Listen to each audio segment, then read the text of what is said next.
மலை சிகரத்தில் அருளும் பைரவர் உத்தரகாண்ட் மாநிலம் கேதார்நாத் என்ற இடத்தில் அமைந்துள்ளது கேதாரீஸ்வரர் திருக்கோவில்.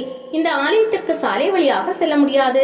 கௌரிக்குண்ட் என்ற இடத்திலிருந்து 14 கிலோமீட்டர் தூரத்திற்கு மலை மீது ஏறிதான் செல்ல வேண்டும். இங்கிருந்தும் சுமார் 500 மீட்டர் உயரத்தில் இருக்கிறது புகுந்து பைரவர் கோவில்.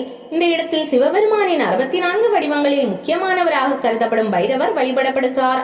மலை உச்சியில் உள்ள ஒரு பாறையில் பைரவ சிற்பங்கள் செதுக்கப்பட்டுள்ளன. இந்த பைரவருக்கு மேற்கூரை கிடையாது. திறந்த வெளியில் தான் இவர் வீற்றிருக்கிறார். கேதார்நாத் கோவிலுக்கு தெற்கே மலை உச்சியில் அமைந்துள்ள இந்த கோவிலை கேதார்நாத் கோவிலிலிருந்து பார்க்க முடியும். அதே போல் மலை உச்சியிலிருந்து கேதார்நாத் ஆலயமும் அழகாக தெரியும். கேதார்நாத் கேதாரீஸ்வரர் கோவிலில் காலையில் நடை திறந்து வழிபாடு செய்யப்படுவதற்கு முன்பாகவே மலை உச்சியில் உள்ள இந்த பைரவர் கோவிலுக்கு பூஜைகள் செய்யப்படுகின்றன. ஒருவர் கேதார்நாத் ஆலயத்திற்கு பயணம் சென்றால் அவர் புகுந்து மலை மீதுள்ள பைரவரை வழிபாடு செய்யாமல் அந்த பயணமும் தரிசனமும் முழுமைப்பெறாது என்கிறார்கள்.